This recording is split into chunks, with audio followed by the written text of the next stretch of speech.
Welcome back to News Talk. 16 before the hour now. It is as predictable as it gets. Mix snow and some ice and some cold temperatures and then some warming. And what do you get at the end of all of that? Of course, you get potholes. Driving around the D.C. area right now is really bad. And it's not just the obvious danger. It's expensive, as a new report from AAA makes clear. John Townsend II is with AAA of the Mid-Atlantic region, and he joins us now. It is always good to have you here. Great seeing you, Bruce. Great to be able to talk with you. Not so great to be dodging potholes out on the road, and yet that is what all of us who find ourselves behind the wheel are doing right now. This may be the beginning of a months-long process because Mother Nature, winter, old man winter, is clearly not done with us yet. So we're probably in for a few more freeze-thaw, freeze-thaw. Bottom line right now, it's terrible to drive on the road. It's horrific and horrendous. The fact of the matter is we haven't seen so many potholes so early since Snowmageddon or Snowpocalypse. And we just had the blizzard of 2016. Given the proportion of that, one of the worst storms in recent memory and history in the Washington metro area, the fourth largest snowstorm. And we can expect a bumper crop of potholes, and they're manifesting themselves now. It could be months, right? It will be we'll months. Have freeze and thaw at least a couple more times. So what you're going to do is call in the rescue squad, and they're going to come out and repair the roads, but they're going to be temporary fixes. And so these potholes, almost like baby's kids. They don't die, they multiply. You don't know. I'm sorry, your audience probably may not know that. From Robin Harris, right? The comedian. But really, they don't die, they multiply. And the fact of the matter is that it's costing us billions of dollars a year.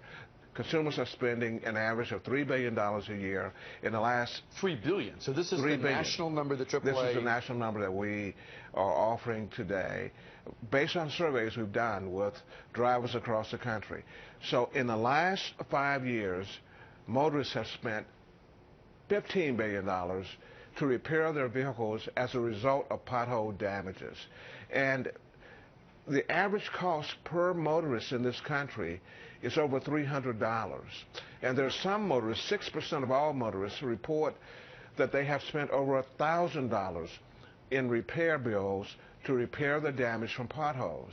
And it's even greater in the Washington metro area for two reasons. Number one, because of the huge amount of traffic that we have here. Because you gave a great formula as to how potholes are made, Bruce.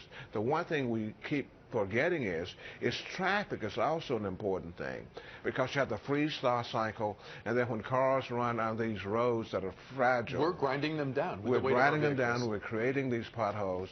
And remember that we have some of the worst roads in the area because we have not done maintenance on them. Wheels, tires, rims.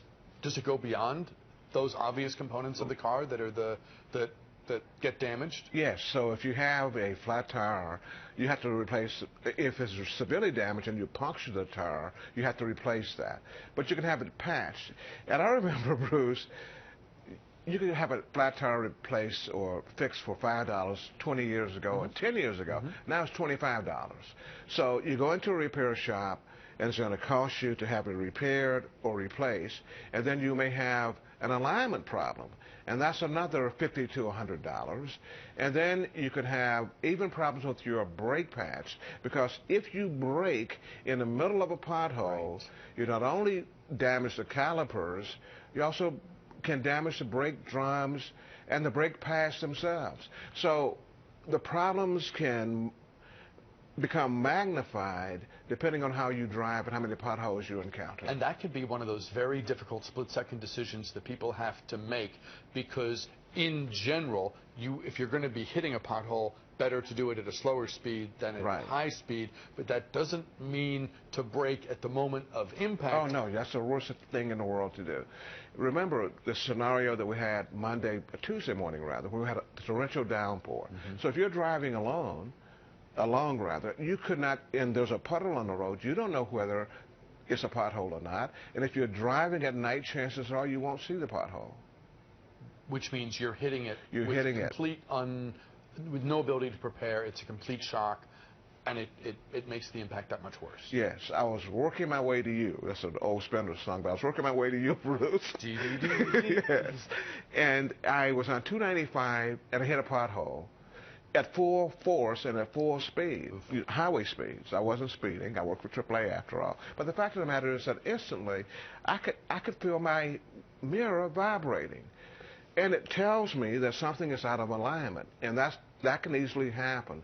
And so we ask drivers, or we encourage drivers to slow down, especially if they know where potholes are. But the most important thing to do is not veer to avoid a pothole because you can go into another traffic lane or off the road. Talk about that, because the temptation is going to be to maneuver and manage and steer your vehicle onto the best pavement that's available, but sometimes that can take you into very dangerous territory, not just for you, but for someone oncoming or what have you, Yes. or someone on foot or someone on a bike. You caught it. It's exactly right. That you can steer into a pedestrian, which is at those speeds will be tragically deadly. And then you could hit a cyclist. But here's the other thing we have to underscore too, Bruce, is that not only are potholes a clear and present danger for motorists, it affects every road user, including cyclists and pedestrians too. That's true. So we documented last year at least 4 cases across the country where cyclists were killed from hitting potholes that they did not know were in the road. And it's also dangerous. We have pedestrians falling into these pits of doom because of potholes. So you can be injured. You can be killed hitting a pothole.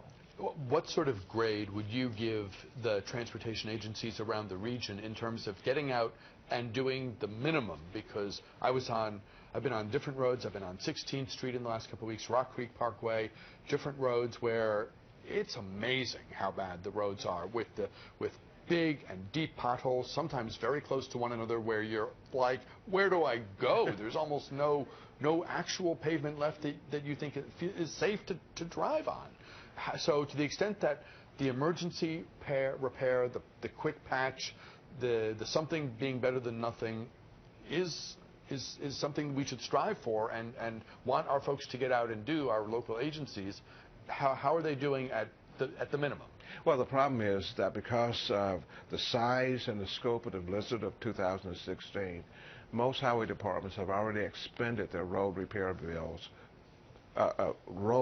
repair funds for the winter. And that would include not only snow removal and ice removal, but also pothole repairs. Think about this. The magnitude of that storm was that VDOT, the Virginia Department of Transportation, has almost depleted the $285 million it had set aside for this. And so the governor was saying a couple of weeks ago they'll have to borrow money from other funds to just do pothole repairs. The same thing is probably going to be true in Maryland and the District of Columbia. But the most important thing is that Montgomery County and the district promises you they'll fix these potholes in 2 business days or 3 business days, depending on the jurisdiction. And so we have to keep their feet to the fire and say you have to do that, because it is untenable for us to be driving on roads that are as rough as driving on the dark side of the moon. Folks whose natural driving style is to be up close to the person in front of them are at even greater risk than the rest of us for hitting a potentially large pothole and veering out of control. Because you don't see the pothole. Yeah, so what we're saying that pothole-plagued roads, or any road, that to increase your following distance and to do what my wife tells me all the time, but I never do, is to look ahead and see the potholes. My wife says I intentionally hit these things. I don't see them. And I think many drivers don't see them because you're so focused on the task of driving, you're not looking down at the pavement. You're trying to see ahead. But you have to also look to where you're going, and then also look at the road surface itself. So if you're a distracted driver, you're someone who's got one hand on the device while you drive down the road, you or see the you're a potholes. tailgater and you're up on the bumper, you are never going to see that thing until you'll feel it before you see it. That's right. You're not in a position to have enough visibility. Right. So those are. I think you've hit a lot of potholes, haven't you, Bruce? I have not. Oh, yeah. I have no. But you know about them. Doing my best to stay on flat pavement wherever I can. John Townsend of AAA, a $3 billion hit. That is amazing. Yes. That is amazing amount of impact. John Townsend, thank you as always for your time. Thank you. Good to see you, sir. Keep it here. We are back with a program now right after this.